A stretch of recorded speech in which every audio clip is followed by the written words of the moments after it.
So if Muta doesn't accept Christ before he dies, as his Lord and Savior, he's going to be got in hell. He and I are going to part company. I'll be in heaven, he'll be in hell. He'll be in hell. I would wish us to be together in heaven. I don't know if I should Muta, where do you come back? I don't know if I should excuse myself. I made the tour to go. No, we'll come to you. We'll come to you. You'll have enough time to redeem yourself, and hopefully what Clinton has to say might help you to be redeemed and be in paradise with the Lord. This is the matchup that you have been asking for. Almost everywhere I go, people want Clinton Chisholm. With the battering of Christianity, which has taken place on this program, people have been yelling out, the Christian community has been saying, where is Clinton Chisholm? Well, he has been in Florida for several years now. But he came back recently to launch this bombshell of a book, Revelations on Rastafari. Perhaps the first full-length Christian critique of Rastafari. The first work which attempts to prove the errors of Rastafari. Well, Mutabaruka is here to reply to him.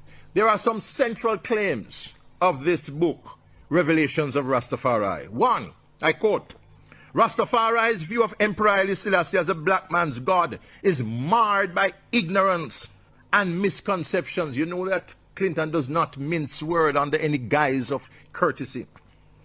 Because the emperor was not black, Clinton Chisholm says. He was not a Negro, and he had no name or title that was unique to him. King of Kings, Lord of Lords, that was not unique to him.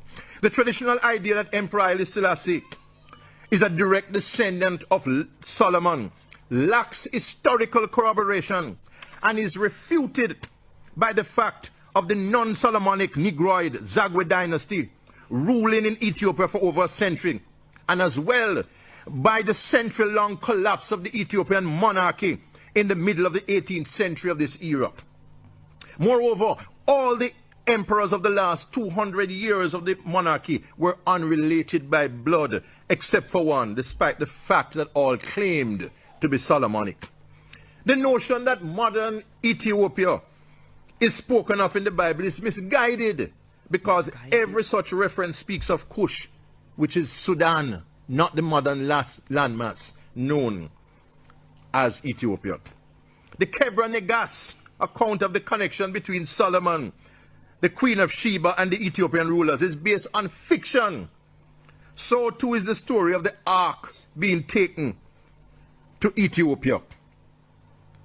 Emperor Haile Selassie was self-consciously a professing Christian, indeed a defender of the Christian faith in Ethiopia, and he encouraged others to accept Jesus Christ of Nazareth as Lord and Savior. Therefore, Clinton says that Rastafari is based on theological ignorance, is misguided, and Christians are provided with the ammunition to destroy Rastafari in this book. He is encouraging people to get this book. This is what Christians need to shut up Mutabaruka finally and to silence him and all of those who hold to Rastafari. But this night belongs to these two men. They have met before in combat. Tonight there is a rematch. This is the clash of clash. Cartel and Movado, they can't come to this kind of clash. Ninja Man, merciless. The Clinton, Chisholm, Mutabaruka clash is the clash. Gentlemen, well, you know, boom bang respect. You know, how you mean? You know, I really just had to around the road there right now. To bring a certain thing in Civility. Jamaica. Well, it's still ammunition. Yeah, all right, true. Yeah, father, yes. Broadcasting Commission, right? Yeah, book is an ammunition, though. I mean, you know, what kind of metaphor But is that? Clinton, some of your main arguments, I've mentioned some, but lay out your point, you know, some of the key points here in the book. I turn The over most to you. shocking one I found where the book has been mentioned and promoted is the fact that Ethiopia, the landmass that we now call Ethiopia, is not really mentioned in the Bible. That's a shocker for people, because the first thing that comes to mind, stretch forth his hands that's to right, our and the God. Ethiopian eunuch. Ethiopian eunuch. The unfortunate reality is that Ethiopia was a vague term in ancient times, even coming to the first century with the New Testament document. So it had reference to all of the countries, all of Africa. What's called Ethiopia? Yeah, what's called Ethiopia at times in literature. And the countries south of Egypt. But when you find the word Ethiopia in the Old Testament in particular, then the Hebrew word is Cush.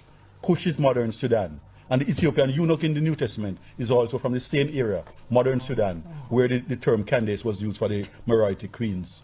So how you explain the Ethiopian Orthodox Church being in But the Ethiopian Orthodox Church is a modern Ethiopian landmass creation, yes. It's on the modern landmass that it came up. So the view that it was the Ethiopian eunuch who went back and whose work eventually led to the Ethiopian Orthodox Church, that's not... No, that's not credible. It wasn't he who introduced Christianity to what we know as Ethiopia. No, That's not true. Two brothers.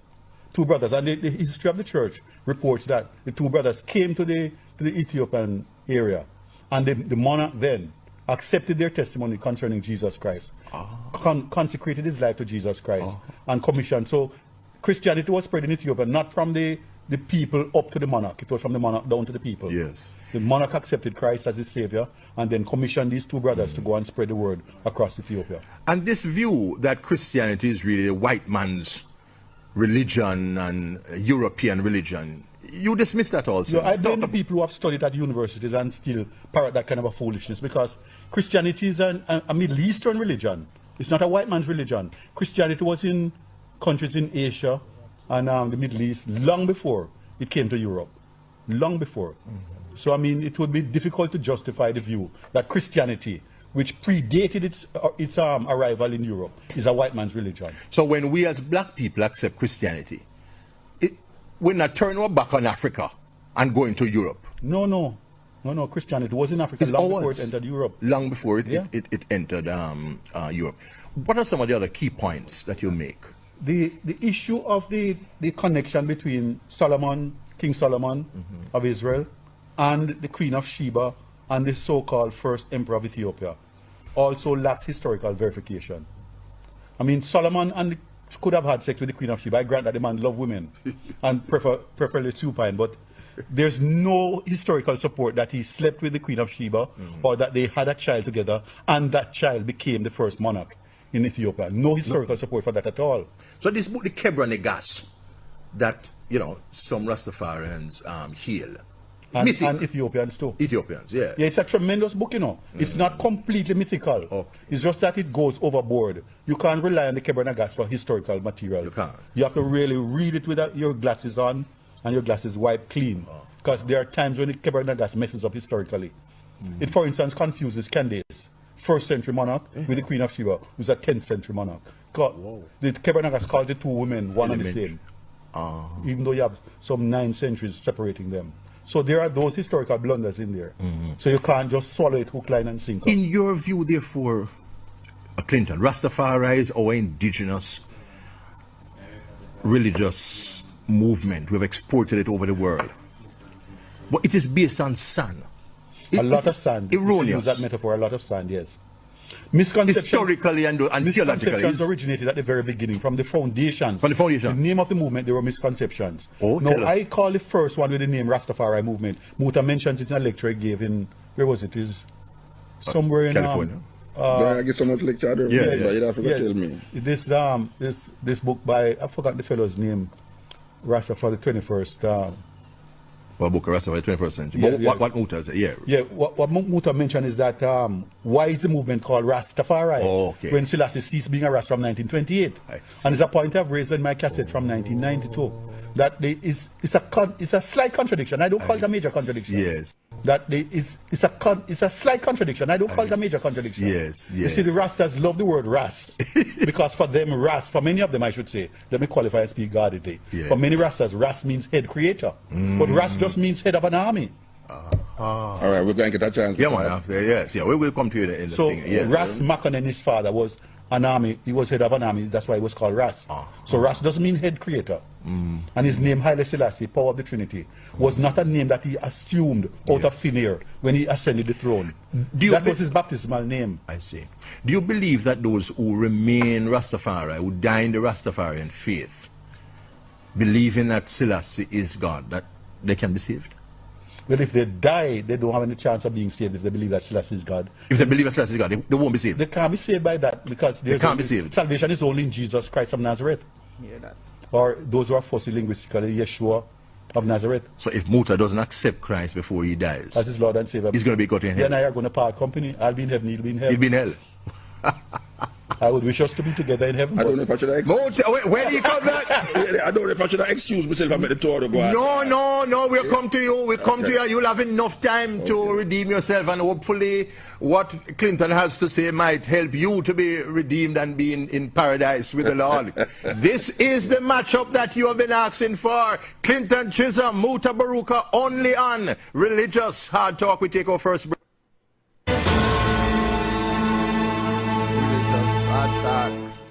Revelations of Rastafari is Clinton Chisholm's bombshell book, which is said to destroy the foundations of Rastafari and to expose it as a system riddled with historical, theological, and philosophical errors.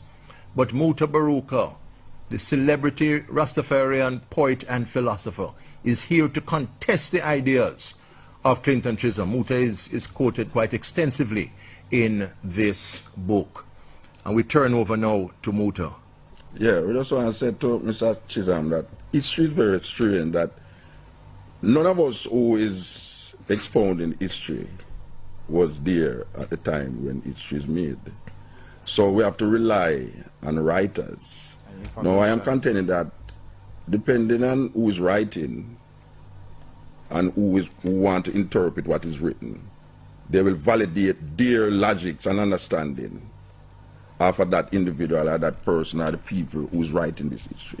So what I'm hearing is that Clinton has read what the Rastafari used to validate Rastafari, and has also read the things them to disclaim Rastafari. And as a Christian, he chooses to accept the things them that disclaim Rastafari. Now the Rastafari choose to use the things them that Rastafari is holding fast to. Now a lot of things that Chisholm just said is not true. Ethiopians for thousands of years have claimed these things. And you have people now who is in the disclaiming, which is Chisholm is part of it. Now, I wasn't there in history. I am going off of what is written. I choose, and Rastafari choose, to really deal with the Ethiopian version of history. And the Ethiopians is writing about their history. Now, I don't know who Clinton is reading to disclaim Ethiopian history, but obviously it is not Ethiopians that are disclaiming Ethiopian history. So if someone is saying that I choose to follow what the Ethiopians say in history, and Clinton is saying, no, I choose to oppose Rastafari based upon what people write about Ethiopian history, then wrong and right, we don't know how the wrong and right thing coming of it. But the first thing I want to really work with now is the idea where you read about Haile Selassie is not a black man or a Negro. Yeah. You know, the idea of black and Negro, well, Negro is still black, but the idea of black is really a political thing, jargon. Rastafari is not claiming black man and Negro, even though he's recognizing Africa as a black continent. What Rastafari is saying is that black people never have an African God and an African king to claim. And when Owil claimed Haile Selassie as black people king, he was responding to an event, not a situation, not an idea. He was saying that this man, Haile Selassie, that Marcus Garvey said that black people must worship God through Ethiopia, through their own spectacle, which we want to come to what him saying that is not Ethiopia physically the place we're talking about. But when Marcus Garvey tell us that where is the black man God, where is the black man king, where is the black man kingdom, in page 42 of the Philosophy and Opinions of Marcus Garvey, there is a topic there that Marcus Garvey talk about the image of God.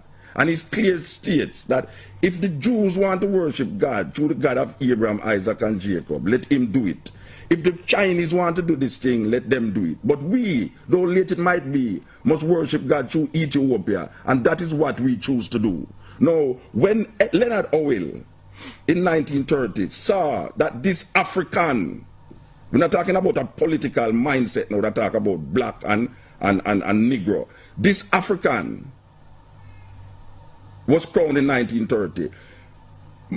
Leonard Howell says, this is the redeemer for black people. This is the person who's going to redeem black people out of the thing. And we must now see that black people have a king that is African, and it's not the king of England, which is a European.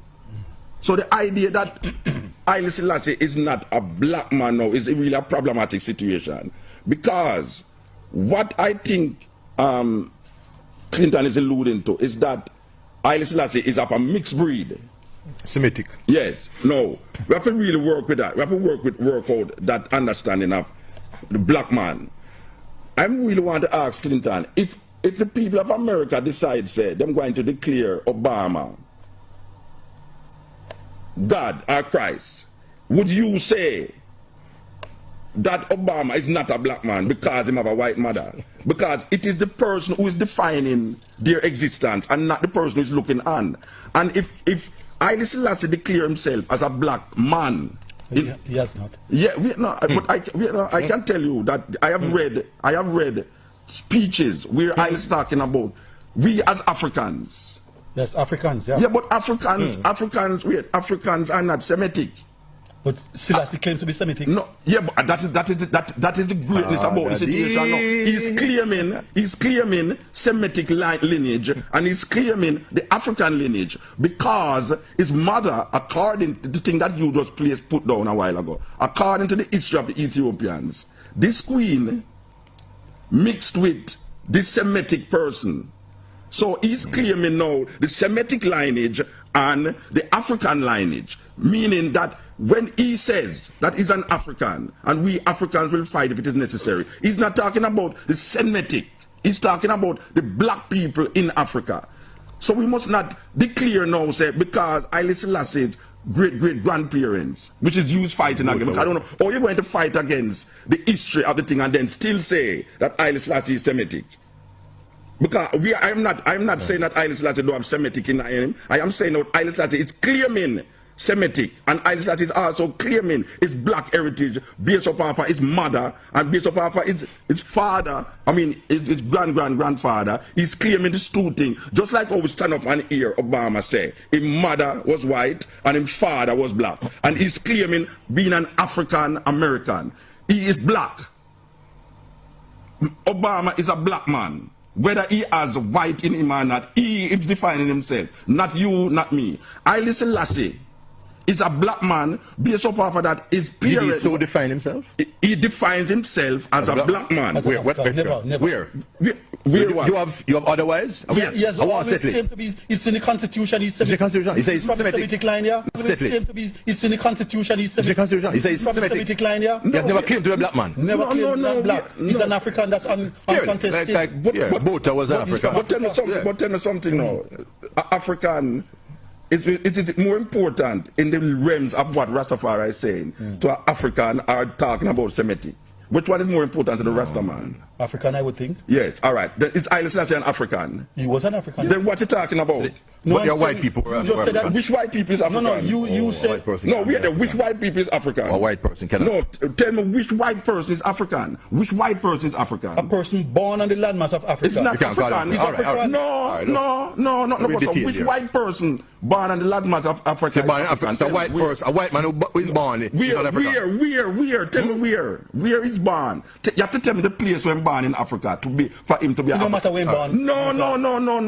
If a cow born in a pig pen, it's not a pig. More tell us the Chinese. No matter where the Chinese born, it's the Chinese. Which white man born in Africa is an African? All right, tell me. Any white man born in Africa. No, but that is not true. Anyway, leave it. Maybe he's an South African, but he's not an African. All right. If a white man born in Ghana, maybe he can be a Ghanaian. So by nationality, but he's not an African. Back to Selassie. Wait, man, don't stop me, man. No, African. No, but we try to answer the question because we him write a whole book about it. But we want to see where he defines himself as a black man. Has he ever defined himself as a black man? Yes. Where? And we're not talking about what him define himself. No, we're talking about being African. And if a white man is African, Rastas don't just emphasize the African part. They emphasize the blackness. But I am telling you now that blackness is a political thing that he's using now Not the original. against Rasta. The blackness is a thing that he's using against Rasta. And Rasta is talking about Africa. When Marcus Garvey talk about black, what him talking about? Muta. When Marcus Garvey talking about black, what him talking about? A white man born in Africa? No. He's talking about Africans. Right. So we are justificating the word African with black. That is what we're doing now. And we are saying that you are an African, you're a black man. Muta. Yes. I am older than you, I think. I grew up with the oldest Rastas in Montego Bay. And in the old days, ask any old Rasta, when Rastas talk about black man religion, they talk about black. Did you live Rastafari? Did you live it? I didn't live the lifestyle. All right, so I am the person who live it now. So when you live You're amongst a them, younger man, you're a younger man with the Rasta. So what that He didn't mean? want to the ancient In other man. words, He didn't want to the From ancient the man. wise and prudent reveal to the Could be babe and I suckling. agree with Yes. that, So I if agree I am a with babe to you, I am revealing something to you now. I am saying to you, But Muta- an African, Haile Selassie is an African, and Haile Selassie is a black man. Now, whether you hear Haile Selassie say it or not, I am telling you that I have read Haile Selassie talking about the black people of Africa, including himself. All right, no, Muta, I'm saying to you, just make one simple point. That the ancient dreads in Montego Bay, certain where I grew up, when they're talking about black, they're talking about Negro. But I am telling you that when we say black, we are talking about Africans. Today. No, yesterday. Yesterday. In the 1950s? When the 50s. The 1950s in Listen to me. When the Montego Bay Rasta them say black people, them talking about Africans. In 1950s? Yes. Yes. No, Muta, you're wrong. Who them talking about when them say black people? Negroes. Who's Negroes? You ever hear Rasta talk about Negro? Yeah, me hear Rasta talk about Negro? Negro. Yeah. No, man. Rasta not talk about Negro. Rasta say black man. The black man, but that they mean Negro. No, they're not talking about Africa. No. Wait there. So you accept the Semitic? No, wait there. Him is saying when black people say Negro, it mean black. When Rasta say black people, it mean African. It don't mean Negro. So Clinton, because to Rasta, Negro is a derogative term. Yeah, true. Clinton, you have historical reference where Selassie projected himself more as a Semitic. Yeah, he defined himself in those terms. In other words, after But the Zagwe dynasty was overthrown by Yekuna Amlak, the Zagwe dynasty was a group of Negroes.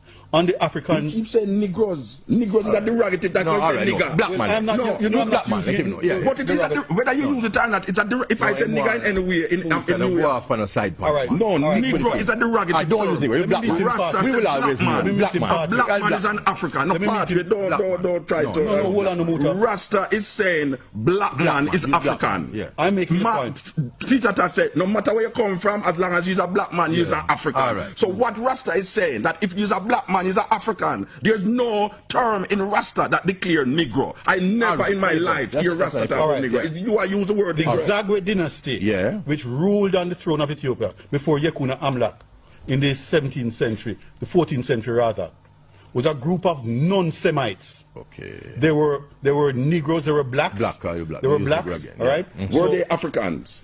They were Africans, Yes, They grew up in that era. Okay. No, they were overthrown by Yekuna Amlak. And the Semitic line and the Solomonic dynasty, so-called, came about through Yekuna Amlak. No, Tadej Stamrat, an Ethiopian himself, an Ethiopian historian. Yes. He rejects the idea that there was a genuine Solomonic dynasty in Ethiopia. He says it was because Ethiopia was beleaguered by the Muslims around them, cut off from the Christian nations to which it really belonged, because So who's the Falashas? because Ethiopia was a Christian empire.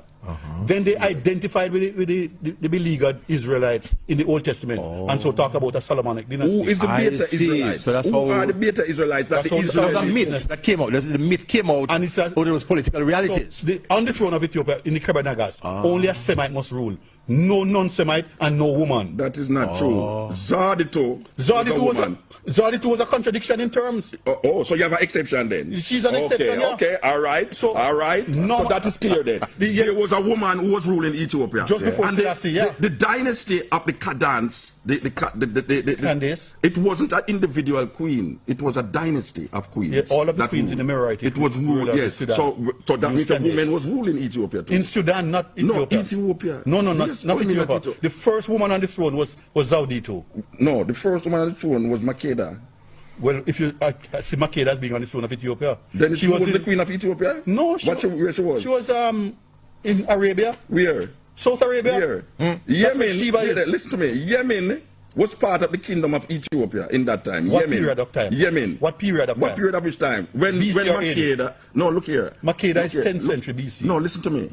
Makeda with the Queen of Sheba, if you declare that Sheba is This was in South Arabia? it's in Yemen. It's in Yemen. You don't agree with me? Yeah. Yes. It's South Arabia. Yeah, and I am saying to you now that the kingdom of Ethiopia, you know, are you familiar with Nubia? Yeah. Where was Nubia? Nubia was bordering Kush. Where is Kush? Kush is modern Sudan. And where is Ethiopia? Ethiopia is different from So Sudan. what was that land now that was called, that is now called Ethiopia? What was it called before? You said that it is not Ethiopia. The land now that they call Ethiopia, Yeah. what was Abyssinia. it called? When? It was called Abyssinia before it became Ethiopia. When? No. In BC No, times. listen to me. I'm talking about the time when you say Kush is Sudan in the Old Testament.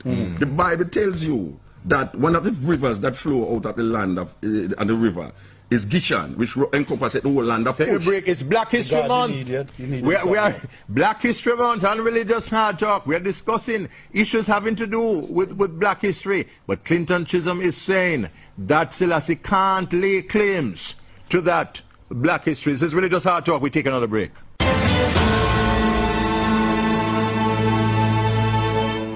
As you expect, a heated clash between Chisholm and Mutabaruka on issues having to do with Rastafari and also Black history. Yes. I'm asking Mr. Chisholm. In the Bible, it tells you about a land that the river that encompasses the whole land of Kush, which now we're going to distribute it and say it's Ethiopia. Now, if you claim that the only land that can give claim historically to the Ethiopian name is Sudan, the place that is now called Ethiopia, what was it called in that time? At that time. I don't remember. I wouldn't guess. All right. Guess. Well, it wasn't called Abyssinia.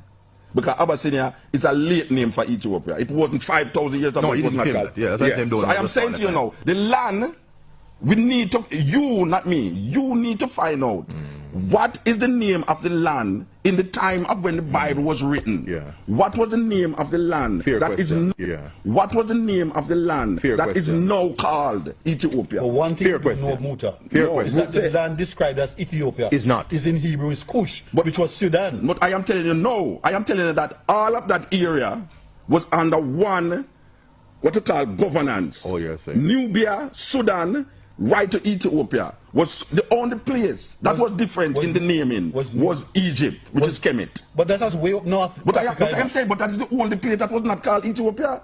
That was the only place that yeah, was so not the called vague term Ethiopia. Ethiopia was used for all of Africa. No, at one time. no, but I am talking about now in the historical reference that you give. And I thought Ethiopia was given the name by the Greeks. Ethiopia, land of the burned faces. Right, Ethiops. Below the Sudan, below the Nile. Sahara. South of the Sahara was called Ethiopia. So we are saying that all of that south of Sahara was Ethiopia. Now we come to understand about a specific place named Kush, which the writers in the Bible sometimes say Kush, sometimes say Ethiopia. No, they always say Kush. It's just that the English people Translation. Kush as Ethiopia. Kush is not, Ethiopia is not an English name. No, I'm saying Muta. No, the in translation. English, the translation is Ethiopia. No, the translation of Ethiopia is not Kush. No, I'm saying Kush is used in the Hebrew text. No, but I am Kush is a saying to Hebrew you, Ethiopia is Kush. Well, I'm disagreeing with you on that. Well, if Ethiopia is not Kush, that means you don't have no point then. Because you just tell me say Ethiopia wasn't the place there, it was Sudan name. What I'm saying is Kush, referred to in the Old Testament, was having reference to the landmass that we now call modern Sudan. Yeah, and I am saying Sudan. to you, you don't know the name that was given to the land there. And I am telling to you that that area, Nubia, So the whole Sudan, area. that area was Ethiopia or Kush. No, Ethiopia was used vaguely for the general landmass south of Egypt. Yeah, what I am saying to But you, Kush is a specific geographical area. and I am saying to you that this specific geographical area that is called Kush encompass the Sudan, Nubia, and the place that they now call Ethiopia. That is what I am saying to you. There's a difference between Historically. Nubia and Kush. All right. Let's move on. Muta, you are maintaining the Selassie as part of the Solomonic dynasty. No, wait. What are Stick a pin. We want to get something clear, because we don't want to just a flirt, because we have promote a No, book. no, Hear what we are we're saying not now. fertile. First of all, We're not yeah. agreeing on that point. No, So no, we'll no. move. But I want to get something clear. All right. Rastas have never used the word Negro in their Yeah, vocabulary. man, we're not we're not. That's a side point. No, it's not a side point because him say it in his book. Yeah, all right. Forget it. All right. Therefore, Don't if bother contest that. Rastas always claim a black king. Yes, all right. Mr. Chisholm is saying that Haile Selassie is not black. Yes. And I am So saying we'll to deal you, with that. Haile Selassie have a Semitic lineage in him that he also claim. It don't mean he's not black, you know. That's what it means. And I'm using And the Obama example of Obama. Yeah, a that poignant example. He is claiming Africanness. He's an African American. I So see he your don't point. have to born in the country to be the country. Because there's people who born in the country that is the continent that is not it. As I use the word, a cow born in a pig pen is not it's still a pig cow. All right. The Solomonic dynasty is very interesting because the Ethiopians, the physical Ethiopian that we know called Ethiopia, base their history off of this legend. Yes. The Kebernagas legend. Yes. Now the Ethiopians write their history. Some people follow that history. Some people follow a different history. This is what Chisholm is like doing. a subjective approach. Like Yeah, but arbitrary. the reason why Chisholm is following it is to oppose Rastafari claim. Rastafari is claiming it based upon of the Ethiopian history. Yeah, but they are false historical claims. Yeah, all right. So There what must be a means of deciding on historical truth. All right. So what we're going to use now Good as the question. mark for this claim. All right. The Ethiopian claim. Very good. Tell me now. Very good question. Tell me. Are you disclaiming the Truth is correspondence with the facts as best we know them. And I'm saying the Well, it's claim determined that by whom? Eh? Muta would say truth as determined by whom? Whose criteria are going to I use? started out by saying history is decided by the writer. Those who succeed, Yes, the winners. all right. well, even that is debatable. Yeah, but go on. There are people who lose and write history. Yeah, but what's the basis for discounting the Well, Kebernagas? if the thing is true, it must correspond to all of the facts that we can pick up All right. from all sources around. Give me some So if all clear the things is not contradiction, London. corresponding, the It whole might thing is still wrong. be no, it Give me might the still be Bible true. then. Well, I could say the Bible is wrong then. Come back to All the everything in the Bible Bible is then. wrong because there's something in the Bible Tell that that. does not correspond. Therefore, everything in the Bible is Yes. wrong. No, I'm not saying that. I didn't say that. I'm Okay. saying some of it could be wrong and it still could be true. Okay. But if the claim is that this guy, Menelik the First, that's his name, Ibn Hakim, in Yes. some documents from Yes, Ethiopia, Hakim, yes. the son of the wise man because his father was Solomon, if he really took the Jewish Ark of the Covenant and abducted it and recited it in Ethiopia, I agree with that. then a number of issues have to tie up. Yeah. Number All right. one, based on the Bible's claim about the ark and the mysterious happenings about who can handle the ark and still live. The Korathites and only the Korathites of the Levites could handle the ark. Not all Levites, you know. Yes, that's the right. So Korathites in ask a particular, question. Who are the beta Israelites? in terms of history or modern Yeah, history. reckoning. Who are the beta Israelites? How did the beta Israelites come to form a group in Ethiopia that the Israelis Accept. took as 10,000 of them and shipped them into Israel to validate Jerusalem as the true experience of God of Israel? Well, I could answer that several ways, but the issue is, there's No, but that is an issue to me now, so you yeah, are side. it's a side point still, Muta. No, not a side point. No, but- You're just saying that Solomonic dynasty don't have nothing to do with nothing. So No, there must be a and- reason why the Ethiopians claim that they are validating it. So Legitimate they question by use Muta. the beta Israelites to validate their claim about the Solomonic dynasty. So I'm asking you That now. would be one strand that they could use. that's a No, good one. So is it a wrong strand? it is not a defensible strand. No, and I'm is gonna it a show you why. wrong strand? Whether is it a wrong They must say strand? you have to claim that you know more than the Israelis themselves. No. And not the Israelis. It will be the No, but it's the Ethiopians. Israelites. It's the Israelis them do it. It's them take 10,000 of them carry about Israel. Israel is accepting Jews from all over the world because No, these but the very fact beta that they see them Israelites. These beta Israelites is called derogatively falashas. Falashas, yeah. Just like how you said Negro a while They ago. have traditions that And I go am back saying to- now, who is these falashas that was taken Yeah. to Israel to validate Yeah. the experience of the God of Israel? Good question. a group of people in Ethiopia for a number of years who have followed the Jewish traditions found in the Bible. So it's How much more- years? so How it's much more years? culturally rather than How much ethnically years? then? No, how much years? They would go back to the 4th century when Ethiopia became a Christian nation. No, the 4th century falashas AD. was there before Christianity. Yeah, but they were not practicing as They were Jewish practicing rites. Judaism. Christ wasn't existing that time. Judaism. When the falashas was in Ethiopia, the Christ never exists. Well, I know about them. Well, if you don't know about it, I can tell you about it. No, I'm telling you, I am saying well, to you don't you hear what I'm that gonna the say. falashas was there before Christians because Jesus Christ was not born yet. And where are their traditions documented, Muta? The traditions, That they were in fact, keeping. In Ethiopia. Which document? The Name me a Ethiopian, doc- the name me Ethiopian one- document. name me one document. All right. I'm going to tell you about the Kebra Negas one. I'm going to tell you Kebra about Negas is 13th the century. king, gosh, man. Not the fifth and Anyway, I can't remember the book. I can't remember the book. You see, you have a more thing Give me about an mix idea to me. of it. Give But me an I'm just idea saying to you, we could talk to one on one. Yeah, man. Are you aware of the Falashas? Yeah, man. Are you aware that the Falashas was there before Christianity? You No, know, I'm not aware of that, no. All right. Well, no. You see, true, I did done the research and I don't remember it. You know, it is up to you who write a book about Rasta and against Rasta to find out Black History what the Month. Falashas there before. We